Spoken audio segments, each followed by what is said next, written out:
name is Jorge Plasencia. It's on behalf of the Plasencia family. It's a pleasure and an honor to welcome you guys to our first ever activation here at IPCPR, which obviously is such an important event and show for this industry. You know, our family has a 152-year legacy in tobacco. Started in Cuba and then in Nicaragua and Honduras. And it truly is a pleasure to be able to speak to members of the press, to bloggers, to all of you great people about our family's legacy and about where the brand is going, because we're officially launching, you know, Plasencia Cigars here now to the industry.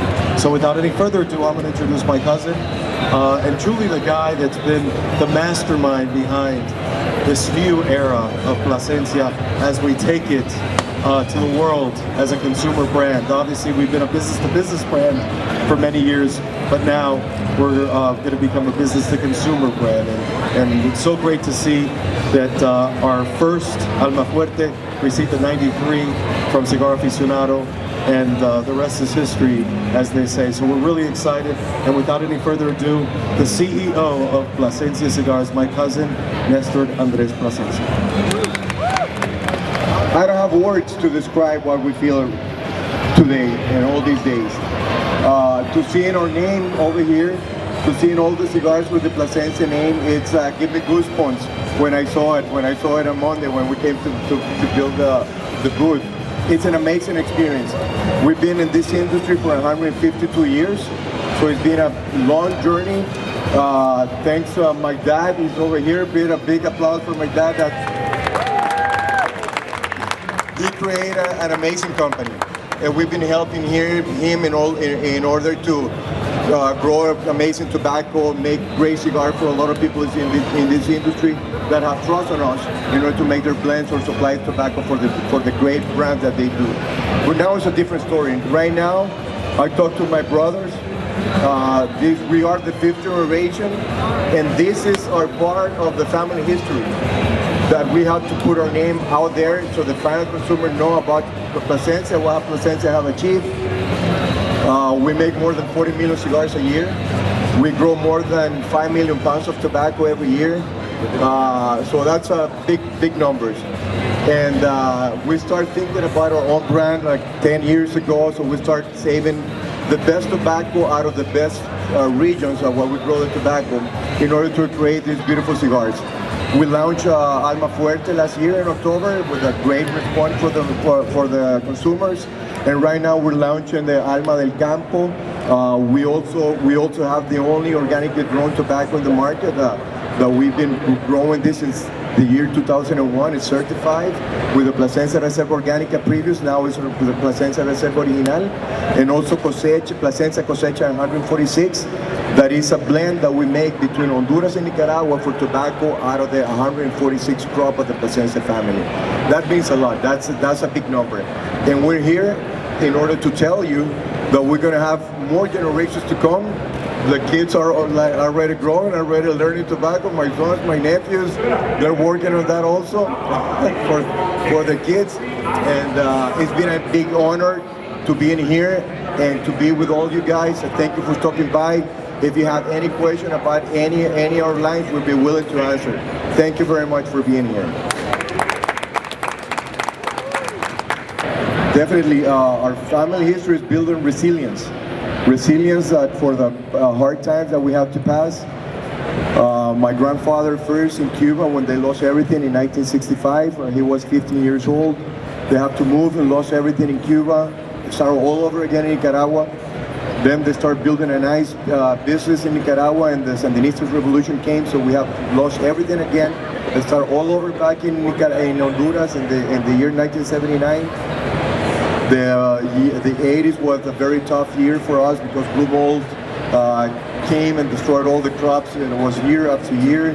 But he was hardworking, never stopped. Sometimes we didn't have the money to pay the electricity bills at home, but never we stopped giving a payment to our people. Right now we are a team of 6,000 people, and we feel them as a part of our family, because it wasn't for them, we wasn't being in this position right now. And because of, and also because of the hard times that we had, that builds resilience on us in order to work hard in the hardest time. And because of those hard times, we're here today.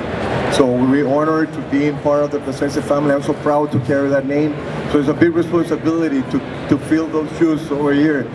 So we need a lot of people to fill those shoes. So we're good, I think. Can you tell us a little bit about the Alma name and what it means for the company? Alma, I'm in love with the name. I'm in love with the name. Alma means soul. So we put our heart and soul in all these cigars. Alma Fuerte means a strong soul. So there's the strong soul that we have to have in order to achieve all the hard times that we have. And Alma del Campo means soul of our soil, of our countryside. So we want the soul of the rich soil in order to express in these beautiful cigars. So the name itself, it's amazing. So, and it means a lot to us. Cosecha is another great name. We start with the Cosecha 146, which is tobacco from the 146 crop, which means tobacco from the crop 2011-2012 crop. Cosecha means harvest. So what's harvest from those for that crop. We put it aside, and that's a blend between Honduras and Nicaragua. We love Honduras. You know, I'm Nicaraguan. I love my country, but I also love Honduras because it's where we start all over again. We love that country. So we're making a blend, and Honduras has amazing tobacco as well. Obviously, private label, you know, incredible companies like Rocky Patel, Montecristo, and others. Can you speak to how many cigars a year Plasencia produces for private label? Yeah, we produce more than 40 million cigars a year, and because of the trust of these guys, you know, we have learned big time for these icons in the industry. So we've been blessed and humble for that they trust their brands on us, and also the tobacco that we supply to all the other manufacturers, that they trust on the growing skills, fermentation skills, selection skills, in order to use they use it in their own blends. So it's been an amazing journey, but this is just the beginning.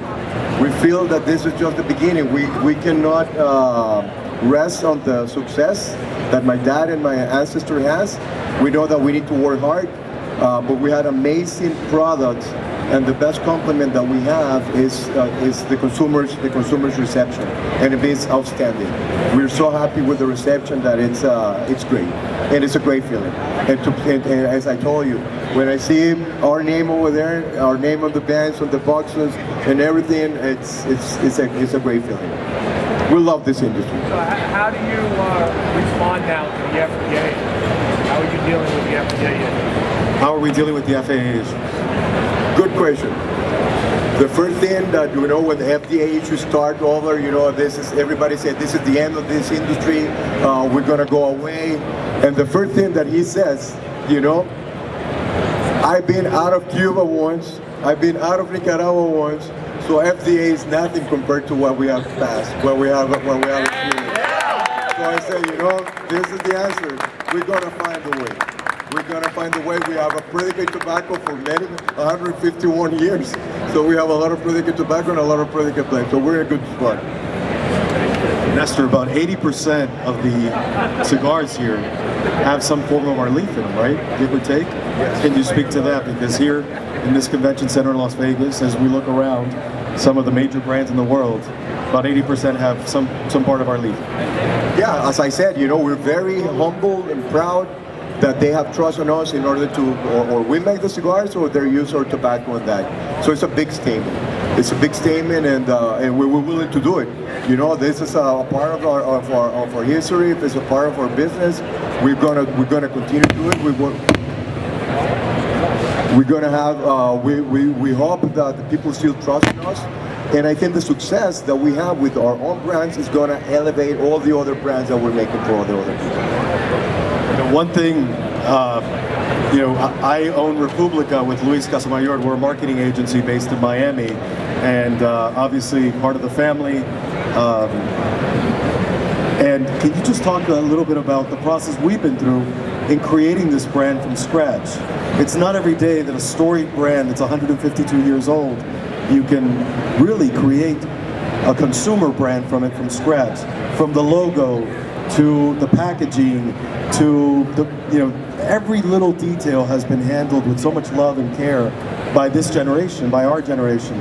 Can you speak to that and speak to kind of the legacy that we felt in creating that, because it didn't exist. We had to create it from scratch. The biggest challenge was how we could communicate all the things that we have achieved, all the things that we have done. And we talked with our cousin George and Luis Sotomayor, the owners of República, and we talked to them, to George. George, is your name on it? So you have to use your best skills in order to have an amazing packaging, an amazing concept.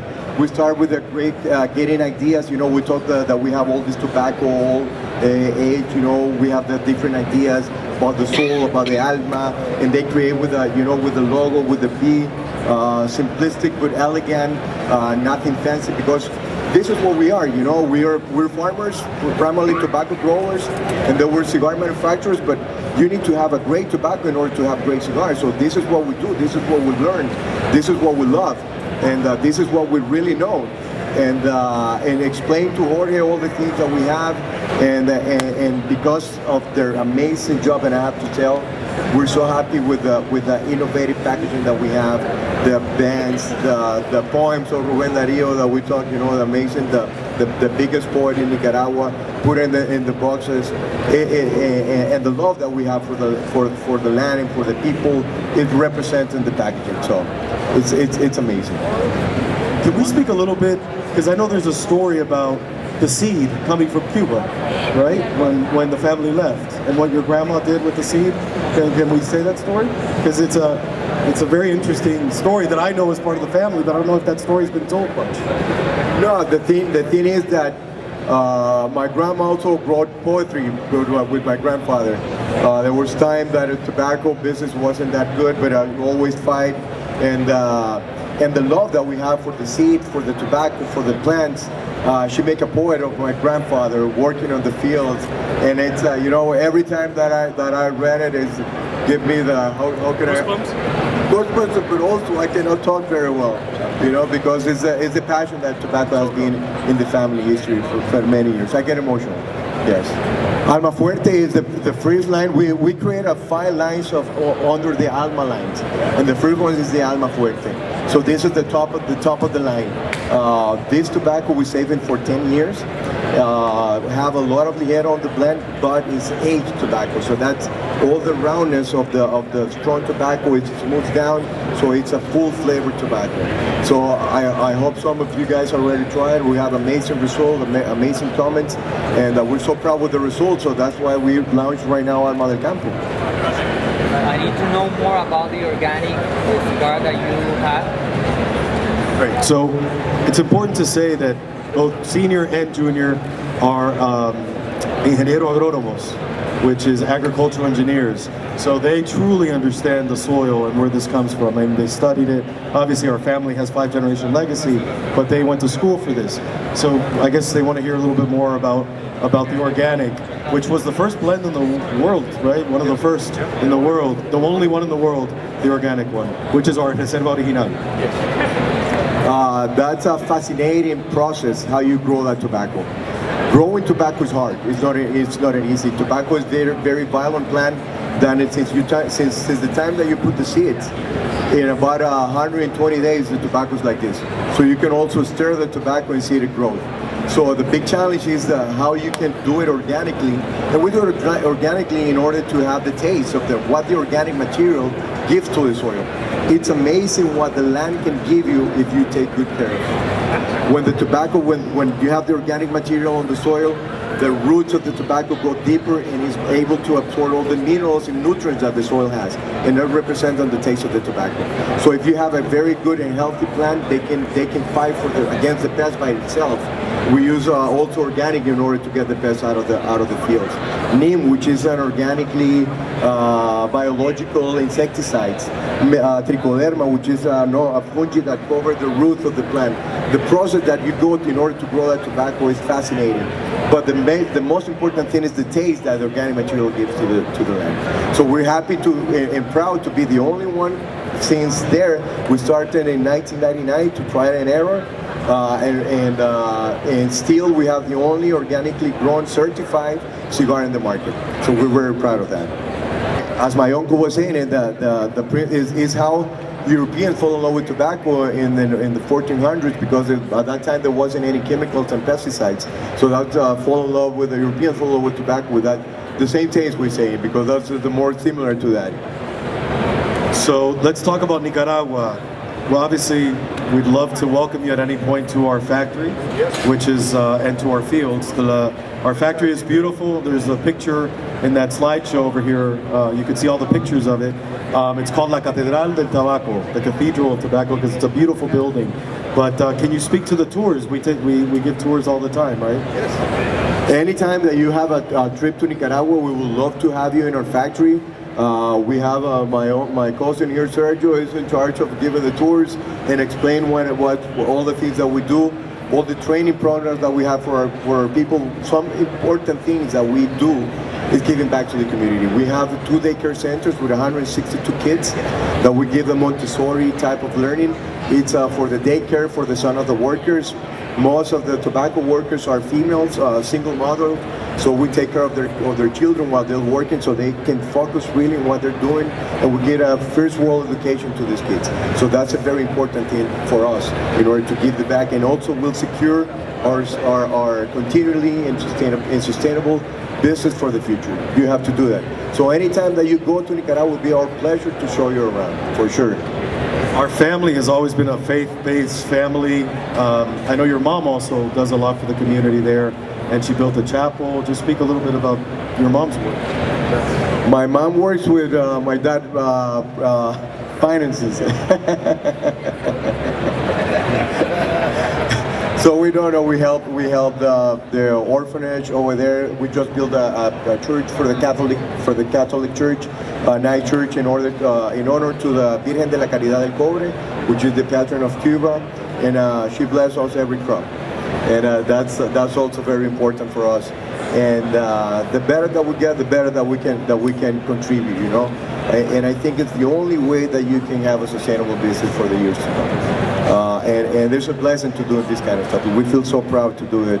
That anytime that you're buying one cigar, you're supporting these initiatives. I just want to go back to one thing.